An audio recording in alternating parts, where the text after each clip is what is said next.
Newsfirst Newsline with Faraz Shaukatali. Good morning, and this is Newsline.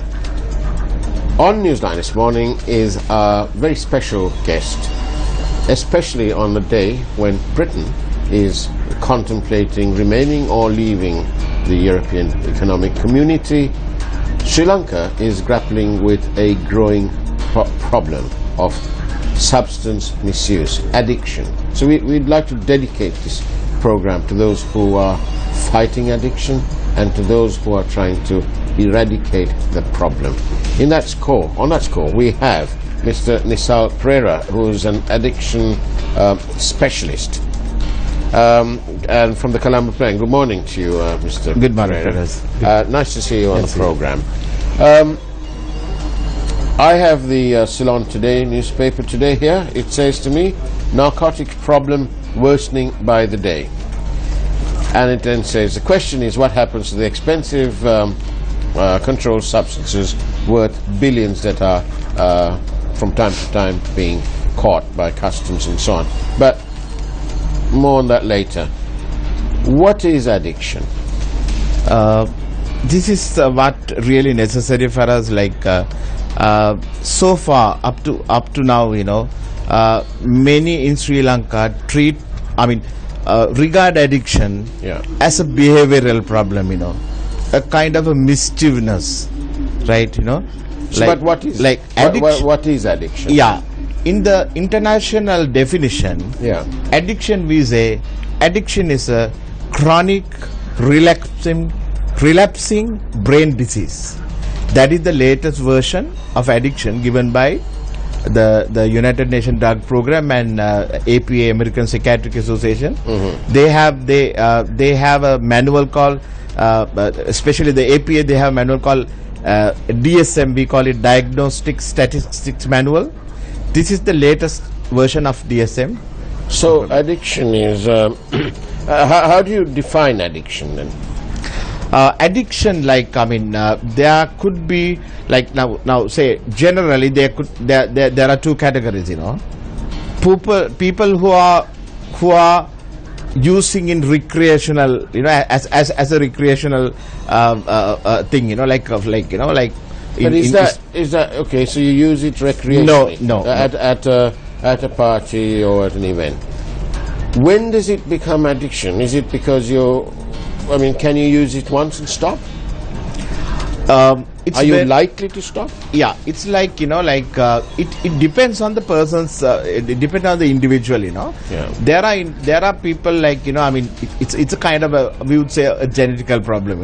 Right. There are people who could use it in a moderate way. Right. But we don't agree with anything. You don't want them to use it full stop. Full stop. Yeah. Okay. We don't say nothing.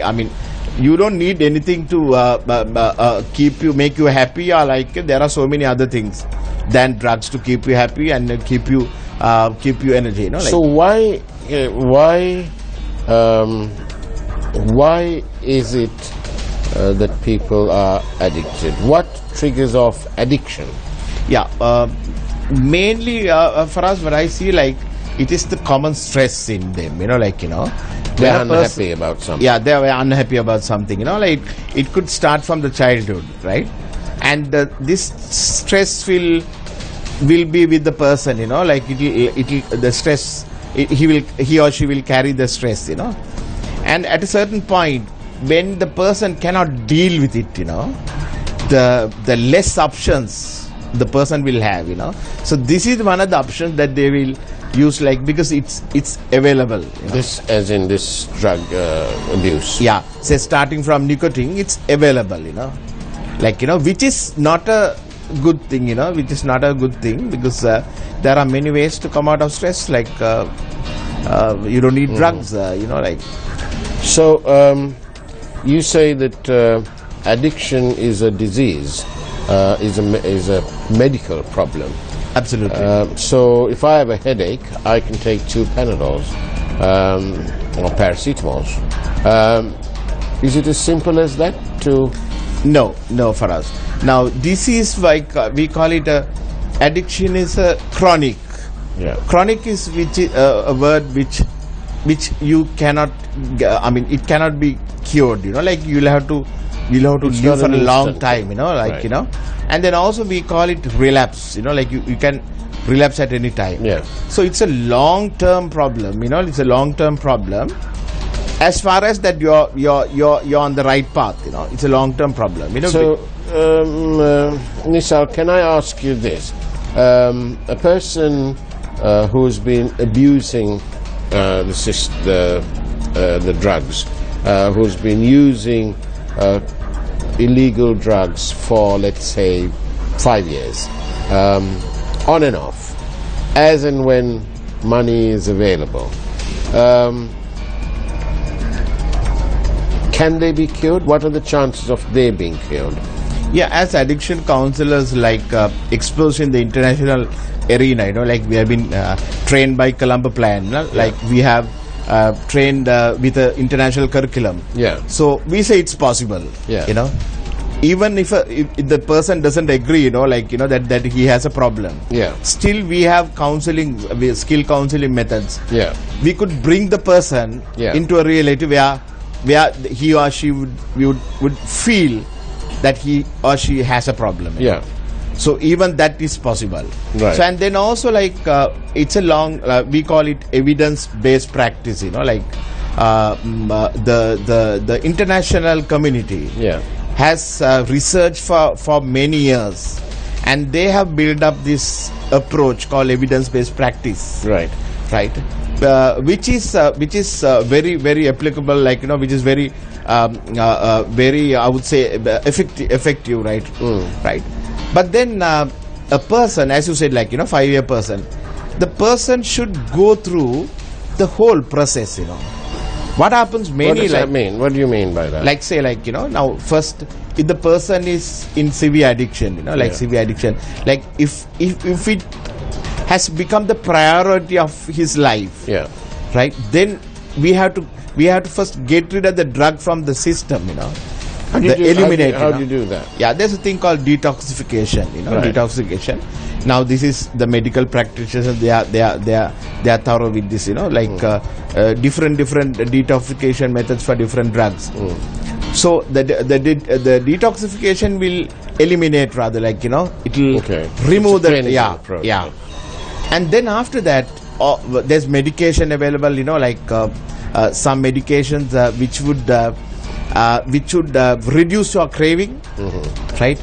And if you So sustain, this is where medicine comes in. Medicine comes in, Right. Medicine comes in. Many consultants, psychiatrists knows about it. Yeah. Would reduce the craving, but that's itself is not enough for us. Okay, but while you're explaining this, I've got a viewer who's asking this question, but I wanted to ask the question anyway. Politicians who rob government funds, who rob the public, in short, on a regular basis, can that be defined as addiction? You addicted to robbing? Is that addiction? Anything against a system and anything which interrupts the person's or a behavior of a community, it could be a kind of addiction, but then. Yes, but can in this particular case, can you counsel them? If I send you a few people, can you counsel them? No, this is we are calling particularly on substance addiction. Right. Not dollar and cents, pounds and pence. It could, addiction. There are psychologists, there are clinical psychologists, there are psychiatrists, if anybody sees this as a problem, of course they could go and get assistance, there's assistance available, the medical field is very widened, it's enhanced today. Yeah. So this is... There's another viewer. Everything's coming.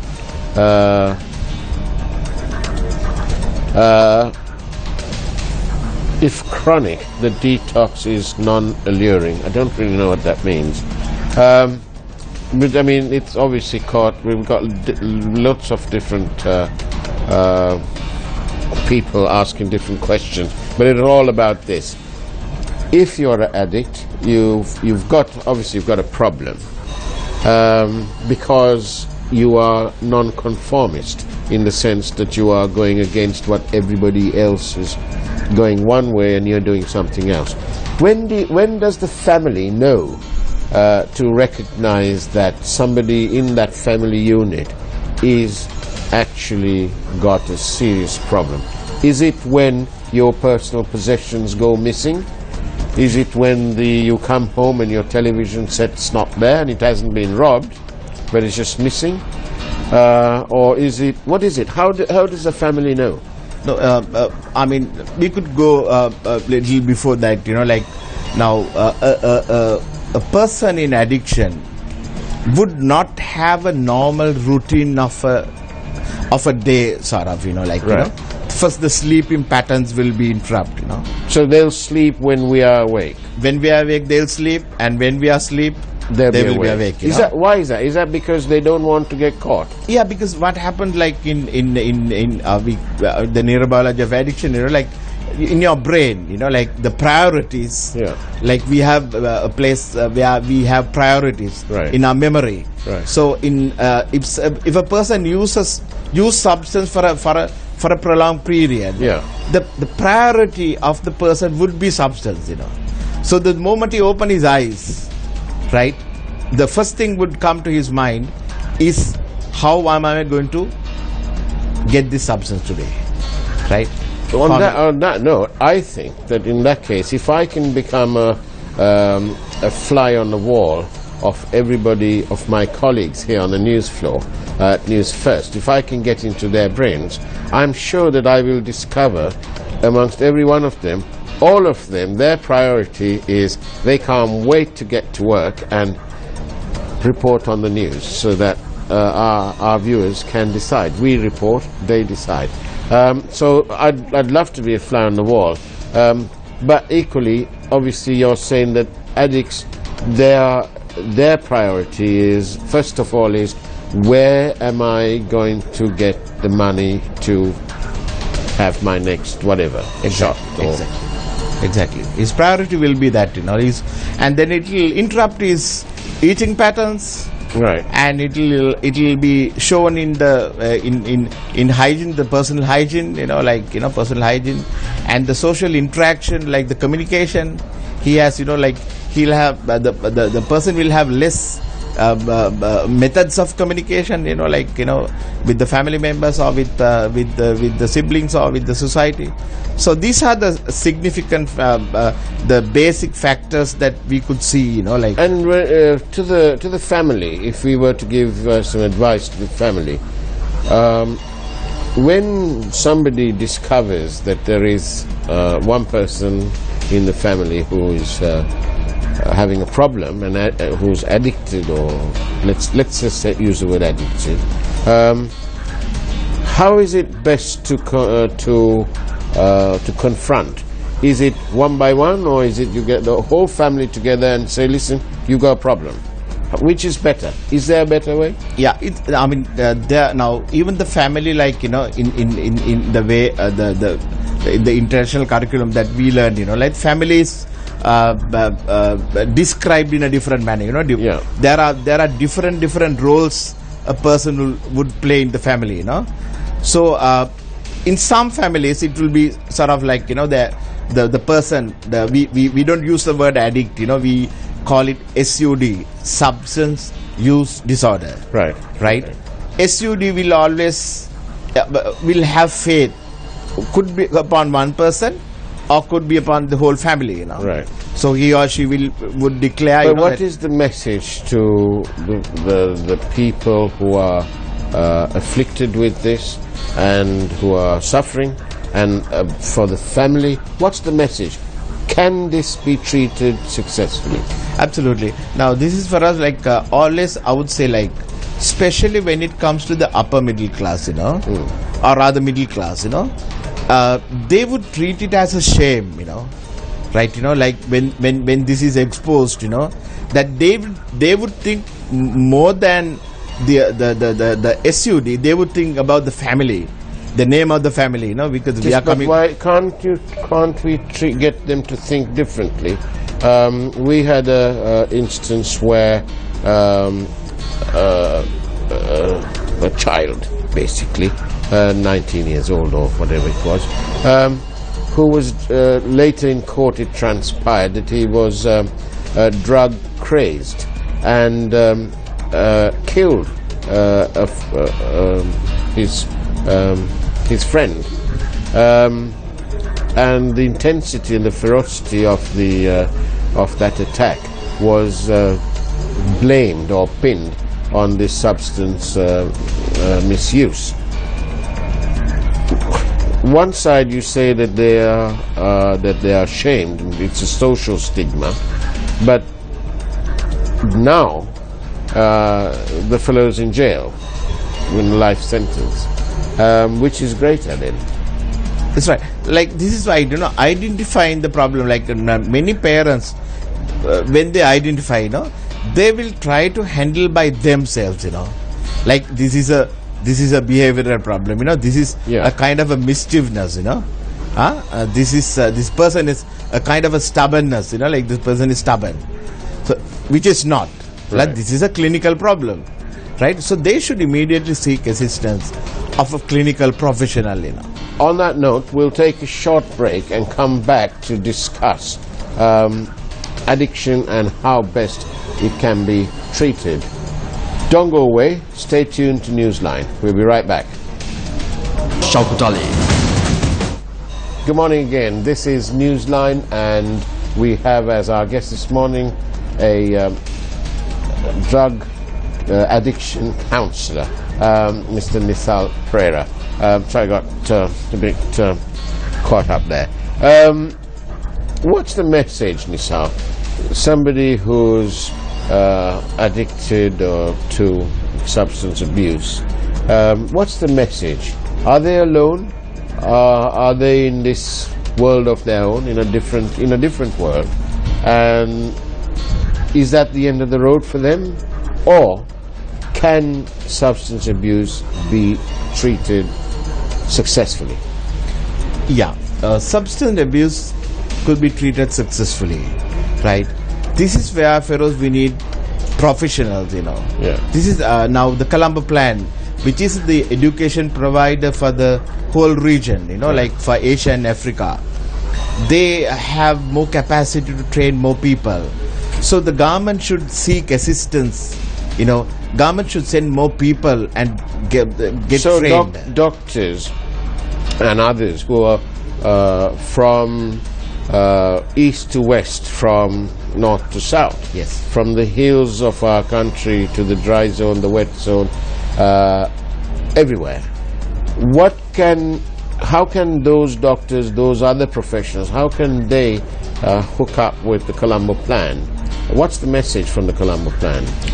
It is actually like now this is the Colombo Plan cannot as an organization, I mean, they cannot reach to every part of the country, you know. Yeah.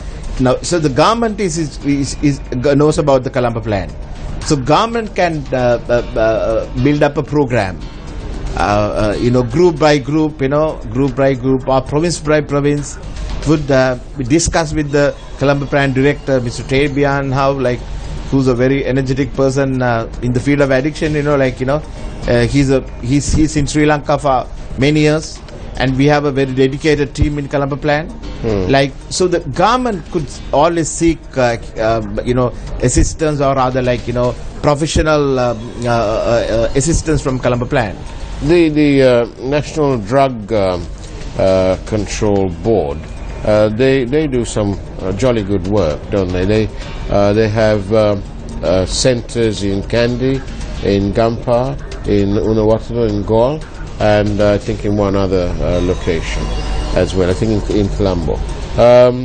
And these are very good programs. Would you like to see them being expanded? You will want to see more money put into these centres?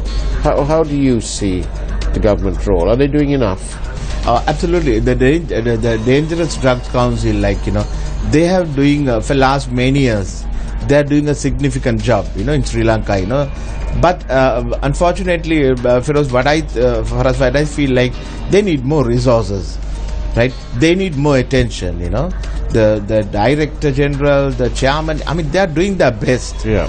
And then also the staff, they are well exposed, they are many years of experience in the field of addiction, So, Nisal, can you tell our viewers, can you share with us, how is your treatment, if you like, because you say it's an illness, so an illness needs to be treated. What is your treatment for this illness? Yeah, like now, as I told you before, we use the method called evidence-based practice, So first we have to see whether the person has a willingness, whether the person is willing. The person needs to be willing to be treated. So that's the first point. What's the second point? Yeah. I have to say, even if the person is not willing, we call it pre-contemplation, Yeah. Still, there are counseling approaches. We could move the person into contemplation. Yes. So what's the second step? Second step will be the person himself will decide. We call it the preparation stage, would decide that I should seek assistance, Right. That is the motivation the counselor could do, motivation. Right. Okay. And then beyond that, the action stage comes, Right. He or she will ask assistance from the family, from the siblings, from a friend. Yeah. Right? They are like... But sometimes when they ask for that help, and if you give money, don't you think that they'll take the money and then go back to use drug abuse? No, you should not give money, No. You don't need to give money. Now, what the short message that I should give, immediately contact the dangerous drugs council, Right. It's the numbers are, you get some hotlines as well. Yes. Right? Yes. They would assist you to the particular person or the particular institute or the particular area doctor, Yes. they would do the best. So don't wait, don't wait. Don't wait. That's the message. Don't wait, don't act now. Act now. Right. Act now, and immediately contact them. Yeah. Contact them, and they will do the needful. And then also we have few in the private sector, we have few in still so far. Mm-hmm. So I would always, as recently the IGP, I think he said, this is the best time. Right. In some way, he said, for some matter, this is the best time. So even drug addiction, I would say, this is the best time. It's the best time. Always is the best time. Yeah, this is now. the best. Yeah, Now. This is the best time because we have the concern of the government at least up to some extent, Right. But as a nation, Yeah. we also should help the government, As a nation, shouldn't we hold the customs department responsible for allowing all these drugs to come in? Obviously, most of these drugs are not of the homegrown variety, even though there is the homegrown variety.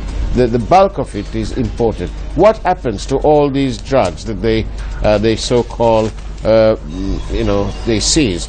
17th of June 2014, 9 kilos. 22nd of July, 100 kilos. 10th of June, the biggest, 80 kilos, worth 1.2 billion from Brazil. And the list goes on. What happens, by the way, to all these drugs? This particular regime, we'll talk about this particular regime, for last 2 years. Yeah. I think it's well secure. They would. The final thing what they would do is they will destroy it. I'm not so sure that I want to agree with you, Nisal, because I see in this regime that they've taken decisions that some of these containers, that the customs shouldn't stop them all. They should. There's some concern from the customs about that. Do you feel that this whole drug game has been politicized? It is politicized. It had happened. It is many years from now. There's some effect. But then the present, I would say the authority, they have a much greater concern than the previous, about the matter. We can argue that differently. We could say, well, the previous lot were mainly concerned with the winning of the war or bringing in peace. So they were too busy doing that. There was also concern that the terrorists were using this as another form of attack on our society as a whole, so that they would try and try to get the rest of the country addicted. Is what was another part of their war effort. But we've had the drug problem has been perennial. We've had it in all the governments. It's not just in the last government or this government or the one before. What's the commitment we want from the politicians? Politicians, first I would say the education ministry, they could do a major role in this, as I was talking with Chetan also in the Pathikada. The education ministry, at least the schools, if you take the schools, if you can train one teacher, in particular one school, up to some extent, the teacher will have some sort of a knowledge to identify the behavior of the children, Yes, but that's I know that's important. But what of the government? Why can't we turn the tap off first? Close the tap right at the beginning. It's not that easy. The importation. Why is it difficult? It's not only Sri Lanka, even if you take Middle East. But we're an island. Shouldn't it be easier? To control the import. No, we are an island. I think it's very difficult, because there are many ways that people could bring, not only through customs. There are many other ways, But we stopped the LTT. They brought weapons in. We stopped them. Of course. Why can't we stop this new weapon? Of course, I would say our forces, especially the Department of Narcotics, they are very, very energetic. They are very highly capable people. Are they based with the customs? Are they based with the Coast Guard? Are they based with the Navy? Yeah, I think the present president now, he's as far as I know, he's building this. And the Prime Minister, they are building a connection, and they're more or less we'll have a kind of a task force. Very, very, very soon, kind of a task force built up by all the forces, You mean there's no task force yet? We have right now, but then I think they are training a special one, specially dedicated for this, So the concern is there. That I would say, the concern is there.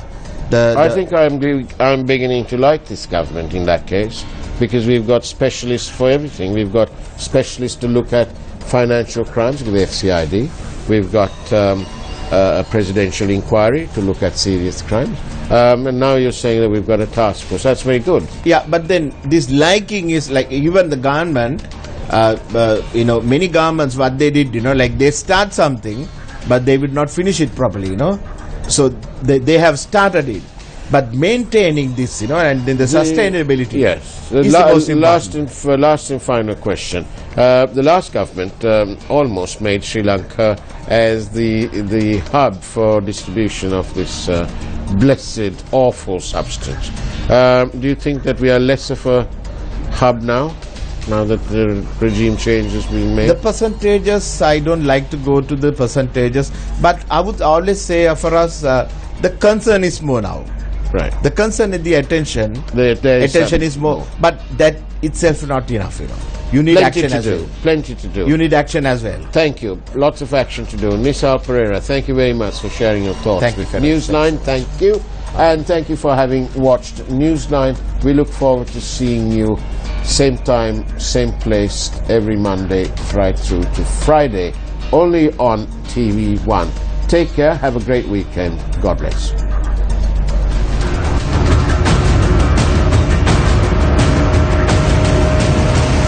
Newsfirst Newsline with Faraz Shaukut Ali.